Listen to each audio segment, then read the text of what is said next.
Magandang araw mga kasari-sari. Ito na naman ang inyong palawenyang tindera, si Ate Tintin. At syempre ngayong araw na ito, may chichismis na naman ako sa inyo.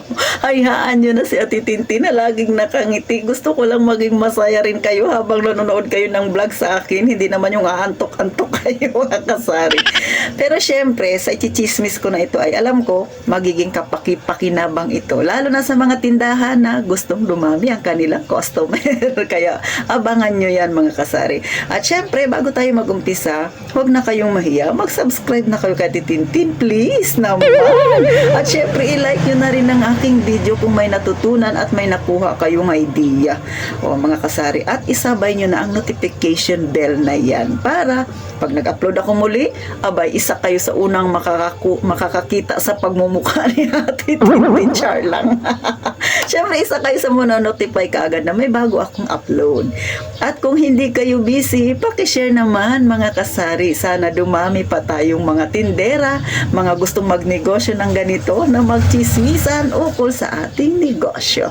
At eto na, umpisahan na natin ang real talk at masaya nating chismisa. Magandang araw muli sa inyo mga kasari. So sa mga bago pa lang sa aking channel, ako si Ate Tintin, ang inyong tinderang always nakangiti kahit walang benta.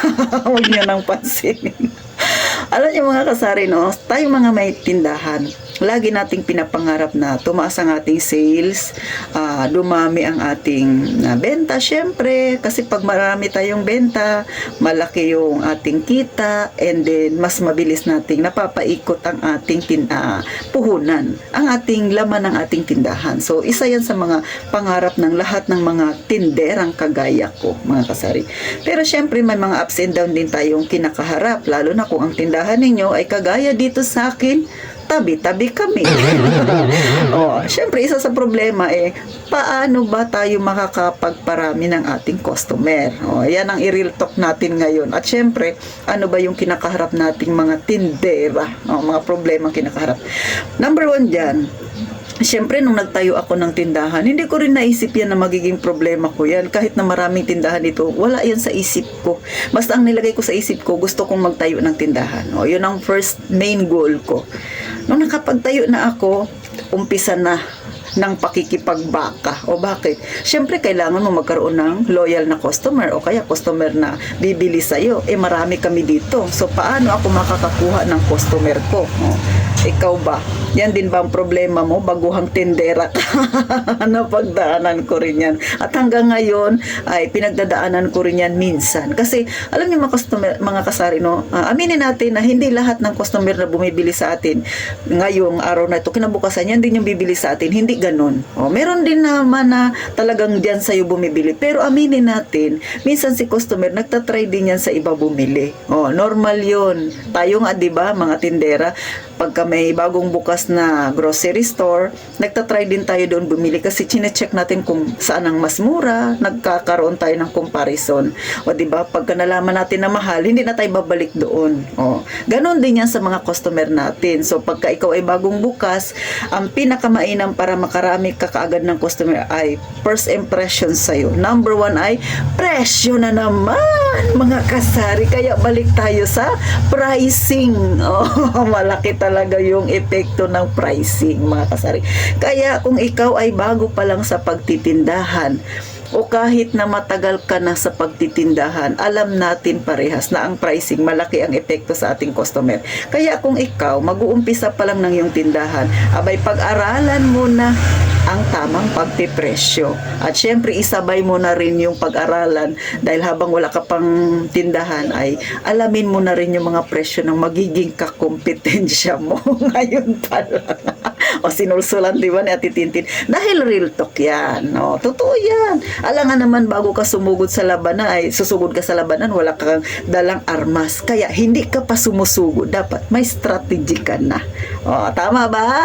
Mga tinderang kagaya ko. Palakpakan tayo dyan. Char lang. Mga kasari, hindi ba? Ganun yan mga kasari, no?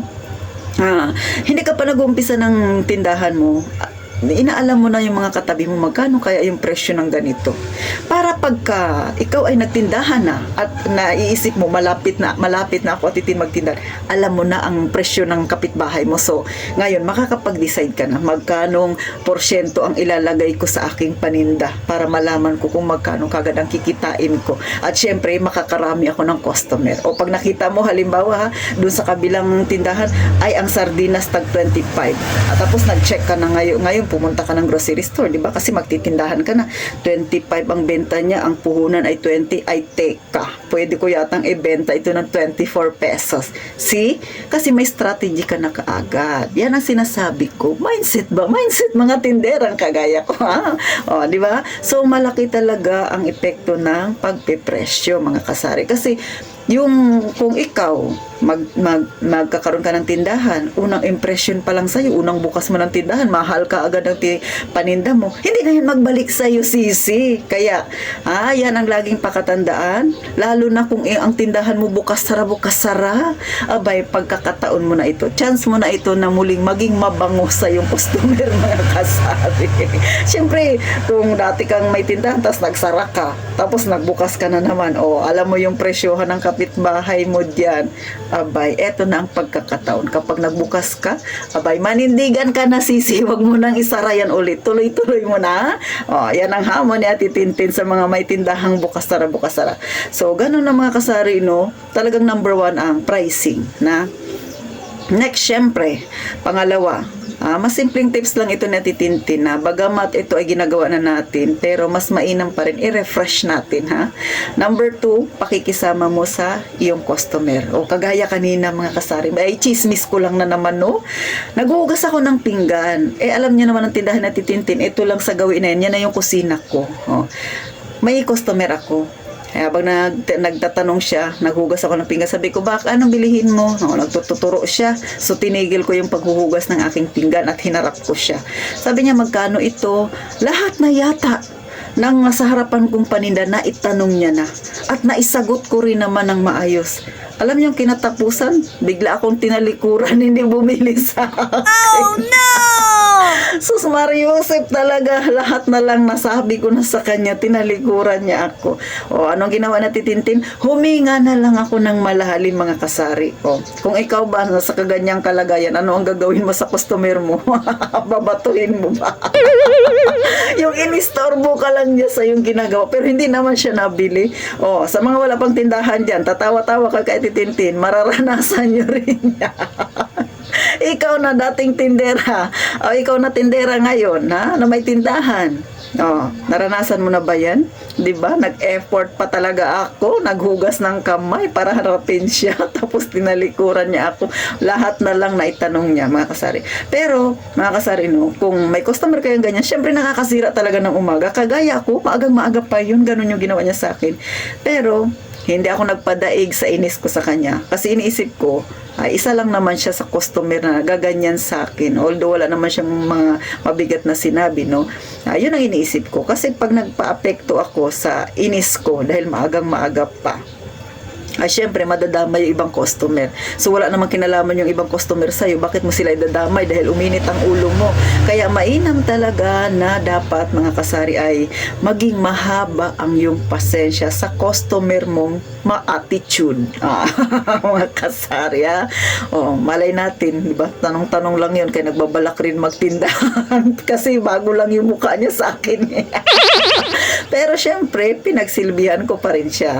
Diba? Ay, bahala siya. Pero ako, happy pa rin. So, hindi ako apektado. Kita nyo na nga. Diba? Nakangiti pa rin ako despite yung nangyari kaninang maagang-maga sa akin, mga kasari. So, ganun dapat tayong mga tindera, no? As long as hindi naman tayo sinasaktan, wala namang masakit na salita na sinasabi sila sa atin, habaan, lawakan nyo pa ang pangunawa ninyo dahil tayo ay nasa larangan ng pagninegosyo. Ilabas natin yung ating emosyonal ihiwalay natin yung emosyon natin sa ating pagninegosyo. Kasi pag pinairal mo yung emosyon mo, nainis ka sa customer mo, na bad trip ka, tapos mga kasari, may customer kang paparating, kung sa Bisaya pa, nagpasurang-surang din siya sa iyo. Kaya naman, syempre, kung dati mo yung kabiruan, tapos nagbiro siya sa iyo, medyo hindi mo nagustuhan yung biro niya dahil nainis ka na doon sa naunang customer, ay baka maapektuhan siya. So, sayang din yun. Bawas points yun pagka hindi nabibili sa yung customer. Kaya, mas maganda yung samahan natin na pakikipag-ugnayan sa ating customer. Minsan may mga time talaga na ganun mga kasari, no? Kaya sa lahat ng mga mag-uumpisa, kauumpisa pa lang ng kanilang negosyo, yan ang realidad ng isang may tindahan na kinakaharap ng tindera. Hindi lahat masaya.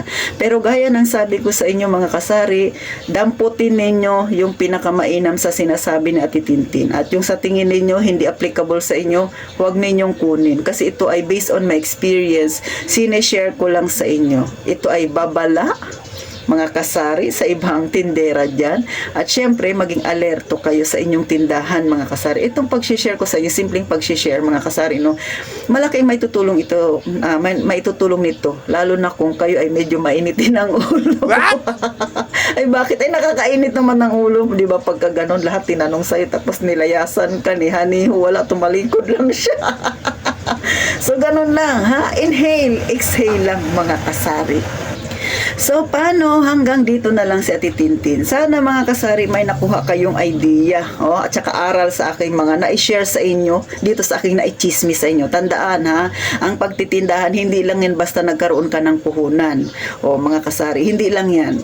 Tamang pagpipresyo, tamang pakikisalamuha sa kapwa, yun ang pinakamainam. At syempre yung ugali natin bilang isang tindera, pinaka-importante, habaan mo ang iyong pasensya sa salamuha natin sa ating mga customer. Kasi nga, syempre, nasa larangan tayo ng pagbebenta, mga kasari. So muli, magkita tayo sa susunod na vlog ni Ate Tintin. At syempre mga kasari, may pakiusap ako sa inyo. Kung may mga extra kayo dyan, mga kasari, baka naman gusto ninyong mag-member na kay Ate Tintin. Syempre, mayroon tayong 25 pesos. So bahala na kayong mag-check sa yung kayang-kaya nyo lang, no? So muli, magpapasalamat ako sa inyo sa patuloy na pagtangkilik kay Ate Tintin. Sana huwag kayong magsawang manood. At sana dumami pa tayo mga kasari. Dahil itong vlog na ito ay personal na nag-experience ko mga kasari. Ginawa ko to para syempre sa mga kagaya kong ang pamumuhay ay nasa masa pero gustong magkanegosyo at inilalabas ko lang ang tunay na nangyayari sa ating maliit na tindahan. Mga problemang pangtindahan na kinakaharap ng isang tinderang kagaya mo at kagaya ko. So paano mga kasari? Salamat ng marami sa inyo at gaya nga ng palagi kong sinasabi, mag-iingat tayong palagi mga kasari.